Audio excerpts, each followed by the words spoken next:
আসসালামু আলাইকুম ওয়া রাহমাতুল্লাহ। প্রিয় শিক্ষার্থীবৃন্দ, আজকের প্রেজেন্টেশনে তোমাদের স্বাগত জানিয়ে শুরু করছি।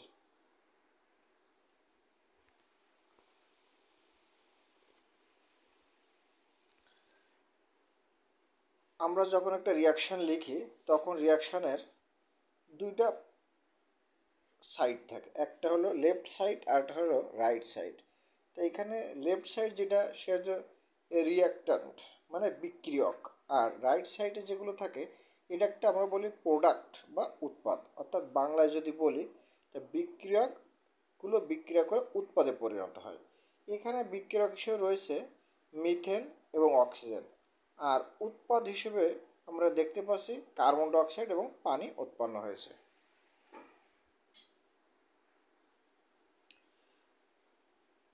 আমরা কিভাবে ব্যালেন্স করব, যেমন how to balance chemical equation, যেমন আয়রন প্লাস অক্সিজেন সমান ফেরিক অক্সাইড। ফেরিক অক্সাইড অর্থাৎ এখানে এটাকে সমতা করতে হবে। যেমন ডান পাশে আয়রন আছে 3টা, তাহলে এই পাশে আয়রন 3টা দিব, এই পাশে অক্সিজেন 4টা, বাম পাশে আছে 2টা, তাহলে বাম পাশে 2 লিখলে হয়ে যাবে।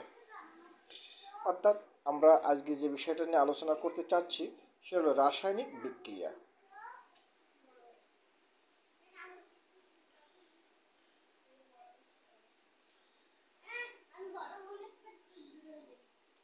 এরপরে দেখো,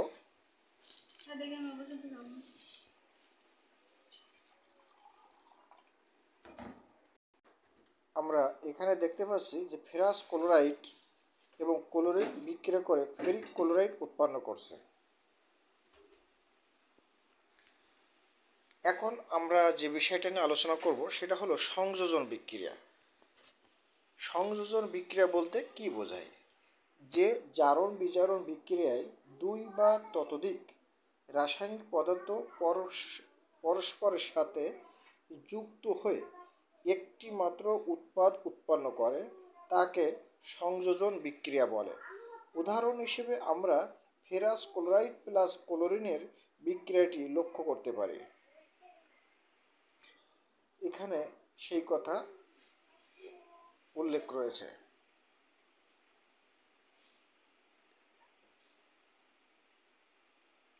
আমরা এখন দেখছি নাইট্রোজেন প্লাস হাইড্রোজেন বিক্রিয়া করে অ্যামোনিয়া উৎপন্ন হয়েছে।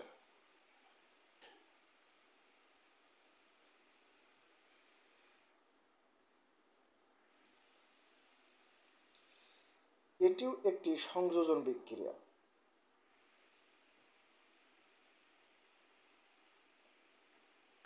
নাইট্রোজেন প্লাস হাইড্রোজেন সমান অ্যামোনিয়া।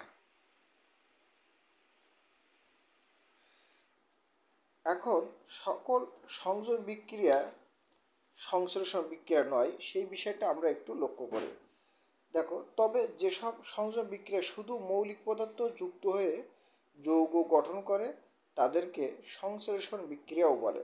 সুতরাং অ্যামোনিয়া গ্যাস উৎপন্ন করার বিক্রিয়াটি একাধারে সংযোজন বা সংশ্লেষণ বিক্রিয়া হিসেবে বিবেচিত।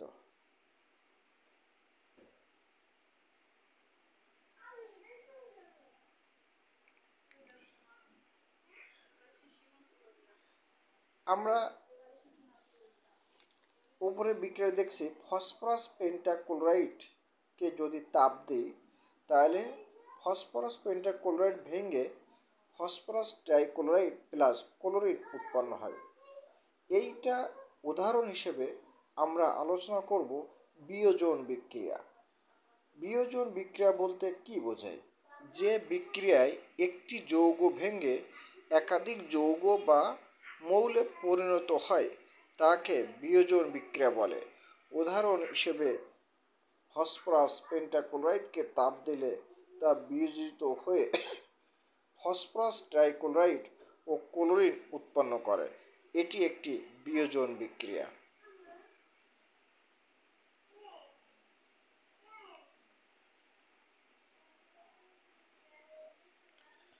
আমরা যদি পানিকে তাপ দিই তাহলে সেটা আয়নিত হয়ে বা ভেঙে গিয়ে হাইড্রোজেন প্লাস অক্সিজেনে পরিণত হয়।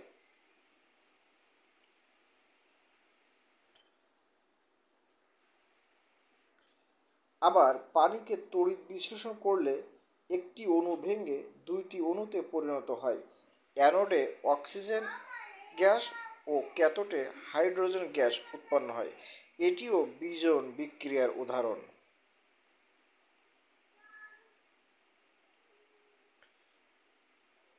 শিক্ষার্থীবৃন্দ, এখন তোমরা স্ক্রিনে দেখতে পাচ্ছ জিঙ্ক প্লাস সালফিউরিক অ্যাসিড বিক্রিয়া করে আমরা উৎপন্ন করেছি জিঙ্ক সালফেট প্লাস হাইড্রোজেন।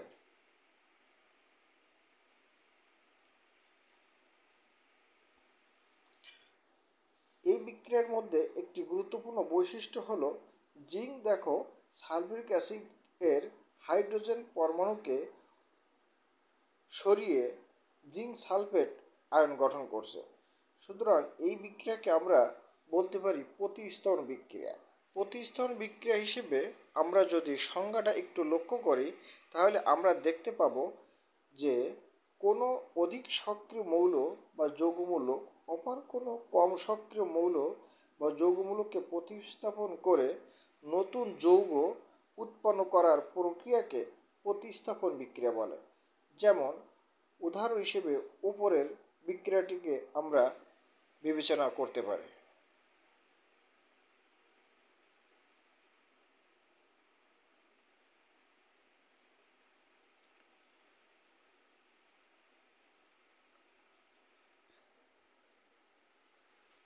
এখন ছবিতে আমরা দেখতে পাচ্ছি সিলিন্ডারের মধ্যে রয়েছে মিথেন গ্যাস। এই মিথেন গ্যাস অক্সিজেনের সাথে বিক্রিয়া করে তৈরি করে কার্বন ডাই অক্সাইড প্লাস পানি উৎপন্ন হয় প্লাস তাপ উৎপন্ন হয়।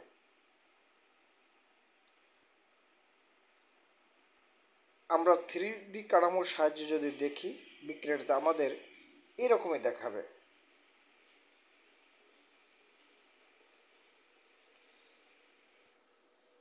এখন আমরা দেখব দহন বিক্রিয়া। কোনো মৌল বা যৌগকে বাতাসে অক্সিজেনের উপস্থিতিতে পুড়িয়ে তার উপাদান মৌলের অক্সাইডে পরিণত করার প্রক্রিয়াকে দহন বিক্রিয়া বলে। দহন বিক্রিয়ায় সবসময় তাপ উৎপন্ন হয়। এই প্রক্রিয়ায় ইলেকট্রন এর আদান প্রদান ঘটে। যেমন প্রাকৃতিক গ্যাস বা মিথেন বাতাসের অক্সিজেনের সাথে বিক্রিয়া করে কার্বন ডাই অক্সাইড ও পানি উৎপন্ন করে। এটি একটি দহন বিক্রিয়া।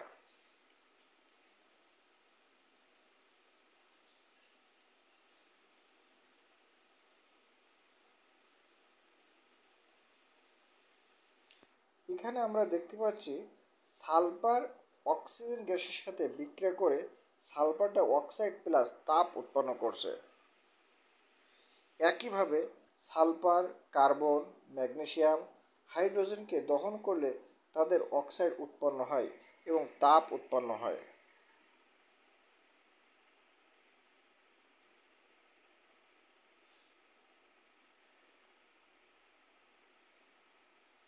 আমরা যদি কার্বনকে অক্সিজেনের সাথে বিক্রিয়া করাই তাহলে আমাদের উৎপন্ন হবে কার্বন ডাই অক্সাইড প্লাস তাপ।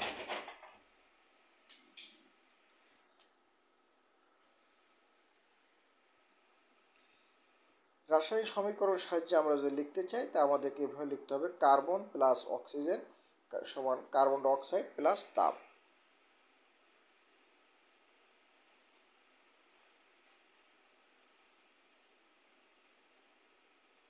এখন আমরা দেখব ম্যাগনেসিয়াম। ম্যাগনেসিয়ামের সাথে অক্সিজেন বিক্রিয়া করলে উৎপন্ন হবে magnesium oxide.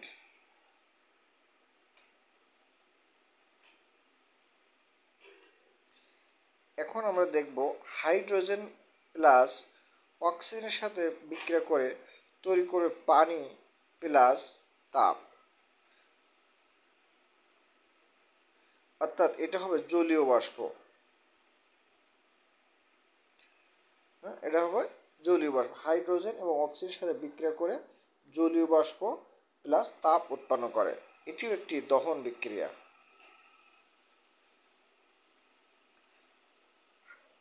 Hydrochloric acid plus sodium, hydrochloric অ্যাসিডের সাথে সোডিয়ামের বিক্রিয়া করলে কি উৎপন্ন হবে? সোডিয়াম ক্লোরাইড প্লাস পানি উৎপন্ন হবে।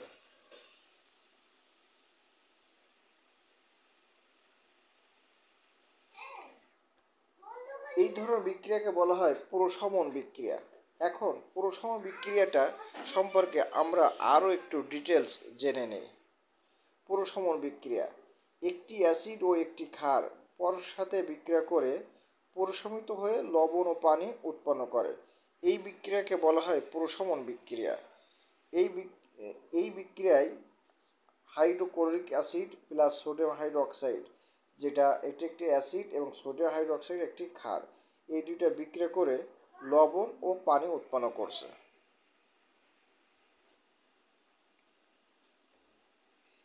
এই ধরনের বিক্রিয়াকে অ্যাসিড ক্ষার বিক্রিয়াও বলা হয়। যেমন HCl ও সোডিয়াম হাইড্রোক্সাইড পরস্পরের সাথে বিক্রিয়া করে সোডিয়াম ক্লোরাইড, লবণ ও পানি উৎপন্ন করে। এটি একটি প্রশমন বিক্রিয়া। প্রশমন বিক্রিয়ায় সর্বদাই তাপ উৎপন্ন হয়, অর্থাৎ প্রশমন বিক্রিয়া একটি তাপ উৎপাদী বিক্রিয়া এবং অ্যাসিড ও ক্ষার উভয়ে তীব্র হলে এই তাপের মান হয় ডেল্টা এইচ সমান মাইনাস 57.34 কিলোজুল। প্রশমন বিক্রিয়ায় অ্যাসিড হাইড্রোজেন আয়ন সরবরাহ করে এবং ক্ষার হাইড্রোক্সাইড আয়ন সরবরাহ করে। এরপর উক্ত আয়ন দুটি পরস্পরের সাথে বিক্রিয়া করে পানি উৎপন্ন করে। সোডিয়াম ক্লোরাইড জলীয় দ্রবণে সোডিয়াম আয়ন এবং ক্লোরিন আয়ন হিসেবে থাকে। এখন hydrogen ion plus chlorine ion plus sodium ion plus hydroxide ion ভেঙে আমাদের সোডিয়াম ক্লোরাইড মানে sodium plus chlorine ion plus পানি উৎপন্ন করে, যেটা আমরা দেখতে পাচ্ছি এখানে। এরপর দেখব অধ্যক্ষেপণ বিক্রিয়া। একই দ্রাবকে দুইটি যৌগ মিশ্রিত করলে, এখানে কন্ডিশন হলো দ্রাবকটি একই হতে হবে। একই দ্রাবকে দুইটি যৌগ মিশ্রিত করলে তারা পরস্পরের সাথে বিক্রিয়া করে যে উৎপাদগুলো উৎপন্ন করে তাদের মধ্যে কোনোটি যদি ওই দ্রাবকে অদ্রবণীয় বা খুবই কম পরিমাণে দ্রবণীয় হয় তবে তা বিক্রিয়া পাত্রের তলায় কঠিন অবস্থায় তলানি হিসেবে জমা হয়। এই তলানিকে অধ্যক্ষেপ বলে। যে বিক্রিয়ায় তরল বিক্রিয়ক পদার্থ বিক্রিয়া করে কঠিন উৎপাদে পরিণত হয় তাকে অধ্যক্ষেপণ বিক্রিয়া বলে। যেমন সোডিয়াম ক্লোরাইডের জলীয় দ্রবণের মধ্যে সিলভার নাইট্রেট জলীয় দ্রবণ যোগ করলে তাদের মধ্যে বিক্রিয়া ঘটে, ফলে সিলভার ক্লোরাইড এবং সোডিয়াম নাইট্রেট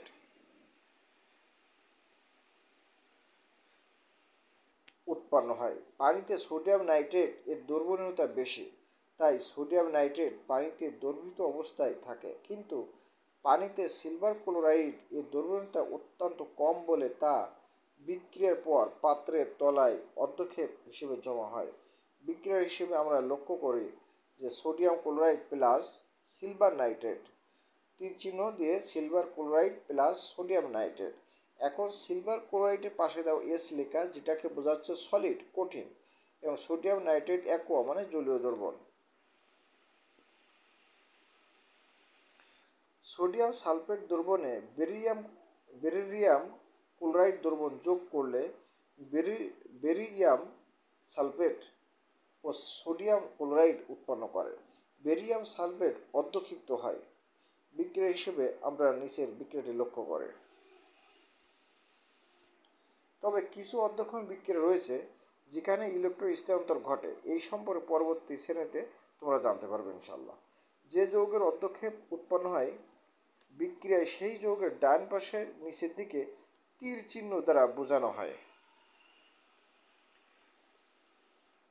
প্রিয় ছাত্রছাত্রীবৃন্দ, আজকের ক্লাসটা আমাদের একটু লং হয়ে গেল, তা আশা করি তোমরা সবাই বুঝতে পেরেছো এবং ক্লাসটা দেখা শেষে বা দেখা শুরুতেই তোমরা সবাই লাইক করে দিবে, শেয়ার করে দিবে, যাতে তোমার বন্ধু, তোমার ক্লাসমেট এবং অন্য অন্য যারা আছে তারা দেখতে পারে। তোমাদের মাধ্যমে তাদেরকেও কিছুটা উপকার হবে ইনশাল্লাহ। তাহলে আজকে এই পর্যন্ত, সকলকে ধন্যবাদ জানিয়ে আজ ক্লাস শেষ করছি। আল্লাহ হাফেজ।